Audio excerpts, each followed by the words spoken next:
من الشیطان الرجیم بسم اللہ الرحمن الرحیم وَإِن مِّنْ أَهْلِ الْكِتَابِ إِلَّا لَيُؤْمِنَنَّ بِهِ قَبْلَ مَوْتِهِ وَيَوْمَ الْقِيَامَةِ يَكُونُ عَلَيْهِمْ شَهِيدًا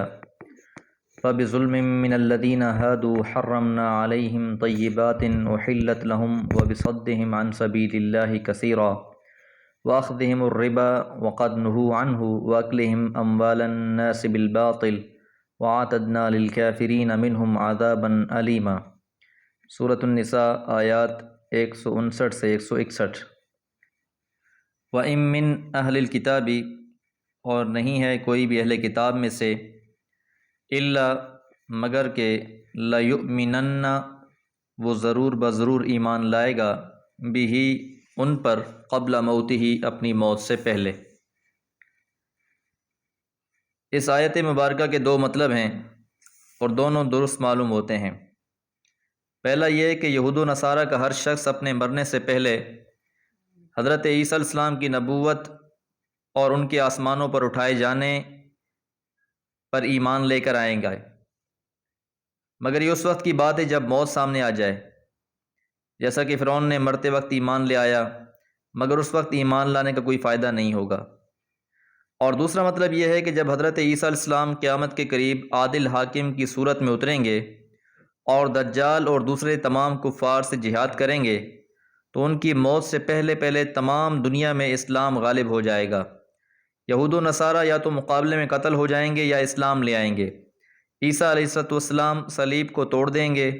جزیہ ختم کر دیں گے، خنزیر کو قتل کر دیں گے۔ چنانچہ جب عیسیٰ علیہ السلام فوت ہوں گے تو ان کی وفات سے پہلے ہر موجود یہود و نصارہ میں سے ان کی نبوت اور ان کے آسمان پر اٹھائے جانے اور دوبارہ اترنے پر ایمان لا چکا ہوگا۔ چنانچہ امام بخاری اور امام مسلم رحمہ اللہ نے بھی اس حدیث کو بیان فرمایا ہے، اور اس کے آخر میں ہے کہ حضرت ابو ہریرہ رضی اللہ عنہ بیان فرماتے ہیں کہ اگر چاہو تو یہ آیت پڑھ لو کہ وَإِن مِّنْ أَهْلِ الْكِتَابِ إِلَّا لَيُؤْمِنَنَّ بِهِ قَبْلَ مَوْتِهِ، تو یہ بہرحال ہونا ہے اور ہو کر رہے گا، اللہ تعالیٰ کی بات ہے، اس میں کوئی شک اور شبہ کی گنجائش نہیں۔ وَيَوْمَ الْقِيَامَةِ اور قیامت کے دن، یکونُ وہ ہوں گے، علیہم ان پر، شہیدہ گواہ، یعنی روز قیامت بھی اللہ تعالیٰ جب حضرت عیسیٰ علیہ السلام کو اٹھائیں گے اور اللہ تعالیٰ ان سے یہ سوال پوچھیں گے جو سورہ مائدہ کی آیت نمبر 117 میں بھی موجود ہے کہ کیا اے عیسیٰ تم نے ان سے کہا تھا کہ وہ تجھے اور تیری ماں کو خدا بنا لیں، آیت نمبر 116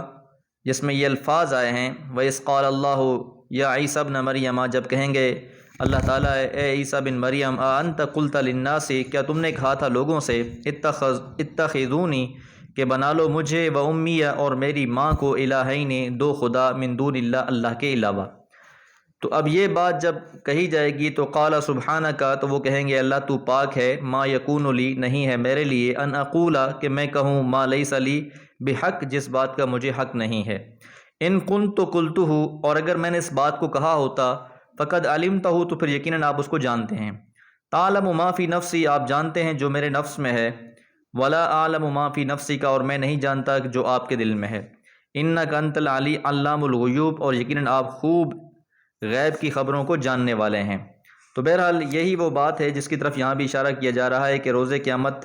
حضرت عیسیٰ علیہ السلام کو ان پر گواہ بنا دیا جائے گا۔ فَبِظُلْمٍ مِّنَ الَّذِينَ بس بسبب ظلم کے، من الذین ان لوگوں میں سے، ہادو جو یہودی ہوئے، حرمنا ہم نے حرام کر دیا، علیہم ان پر، طیبات پاکیزہ چیزوں کو، احلت لہم جو کہ حلال کر دی گئی تھی ان کے لیے۔ اب پاکیزہ چیزوں کی یہ حرمت کچھ تو ان کی سرکشی کی بنا پر اللہ تعالیٰ کی طرف سے تھی، کیونکہ وہ گناہ پر بہت دلیر تھے، تاکہ ان کی سرکشی کچھ ٹوٹے، یہ شرعی حرمت تھی، جیسا کہ سورہ انعام کی آیت نمبر 146 میں بھی اس کا تذکرہ موجود ہے۔ اور کچھ چیزیں انہوں نے اپنے احبار اور رہبان کو حلال اور حرام کا اختیار دے کر ان کے حرام قرار دینے کی وجہ سے حرام کر لیں، گویا یہ اللہ کی تقدیر میں اس کے بڑے ظلم، شرک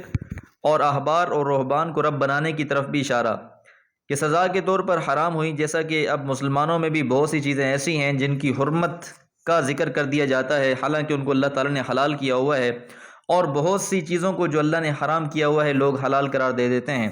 تو اس لیے ان کے ساتھ بھی یہی معاملہ ہوا۔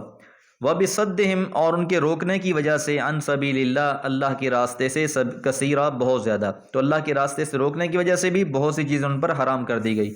تو اس آیت سے یہ بات واضح ہو رہی ہے کہ جب کوئی قوم اللہ تعالیٰ کی بندگی اور اطاعت کرتی ہے، اس کی فرما برداری کرتی ہے، تو اللہ تعالیٰ کی رحمت اور برکتوں کے دروازے ان پر کھول دیے جاتے ہیں، اور جب کوئی قوم نافرمانی اور بغاوت اور سرکشی پر اتر آتی ہے تو اللہ تعالیٰ کی طرف سے بہت سی رحمتیں، برکتیں اور خیر ان پر بند کر دی جاتے ہیں۔ وَأَخْذِهِمُ الرِّبَا اور ان کا سود لینے کی سبب، یعنی وہ جو سودی کاروبار کرتے تھے، سود لیتے دیتے تھے، اس کی وجہ سے بھی یہ اللہ تعالیٰ کی طرف سے ان پر سختی آئی۔ وَقَدْ نُهُوا عَنْهُ اور تحقیق انہیں روکا گیا تھا اس سے،